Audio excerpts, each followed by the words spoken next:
Le pape François était-il de gauche? Pour répondre à cette question, on revient sur 4 engagements qui ont marqué son pontificat. 1. Son engagement en faveur des migrants. Surnommé le pape des migrants et lui-même petit-fils d'immigrés italiens, le pape argentin a à plusieurs reprises clairement affirmé vouloir attirer l'attention sur le sort des réfugiés en Méditerranée. Son premier voyage pontifical à Lampedusa en juillet 2013 visait à rendre hommage aux migrants morts en Méditerranée et à dénoncer la mondialisation de l'indifférence. En avril 2016, il s'est rendu sur l'île grecque de Lesbos juste avant la signature de l'accord entre l'Union européenne et la Turquie, qui prévoyait de limiter l'arrivée de migrants en Europe via la Grèce. Il était revenu au Vatican accompagné de 3 familles de réfugiés, ce qui avait illustré son engagement concret en leur faveur. 2. Son engagement pour l'environnement. Rapidement après sa prise de fonction, il a alerté d'une planète en danger. Sa première encyclique, ce sont des textes religieux d'importance rédigés par les papes, Laudato Si, publié en 2015, est le premier énoncé entièrement consacré à l'écologie dans l'histoire de l'Église. Dans son recueil de 191 pages, il y développe notamment le concept d'écologie intégrale, qui lie protection de l'environnement, justice sociale et dignité humaine. Il critique aussi le modèle économique consumériste, l'exploitation des ressources et l'indifférence face au changement climatique. Il a soutenu l'accord de Paris en 2015 et a multiplié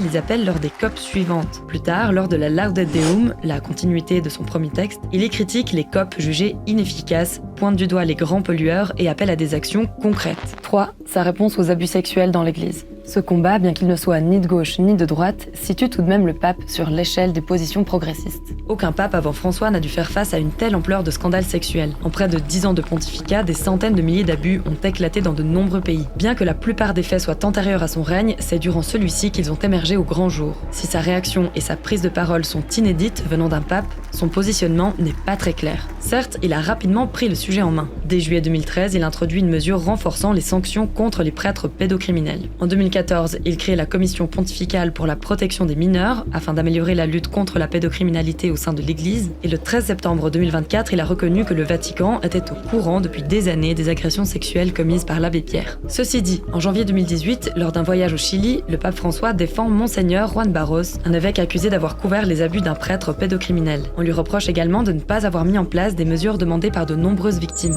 4. Son engagement en faveur des plus démunis. Dès son élection en 2013, François annonce vouloir une église pauvre pour les pauvres. Sous son impulsion, le Vatican a mis en place plusieurs services pour les sans-abri à Rome, et lors de ses nombreux voyages, il n'a cessé de pointer les effets destructeurs de la mondialisation sur les populations des plus vulnérables. S'il est parfois considéré comme plus progressiste que ses prédécesseurs, il a tout de même maintenu la position de l'Église sur l'avortement, et il n'y a pas eu d'avancée majeure pour la place des femmes au sein de l'Église. Donc, bien que critiqué par les plus conservateurs comme étant woke, il n'a jamais été adopté par la gauche pour autant, l'Église catholique demeurant une institution aux valeurs traditionnelles et conservatrices. Et pour aller plus loin sur le sujet, je vous recommande cet article de notre correspondant en Italie.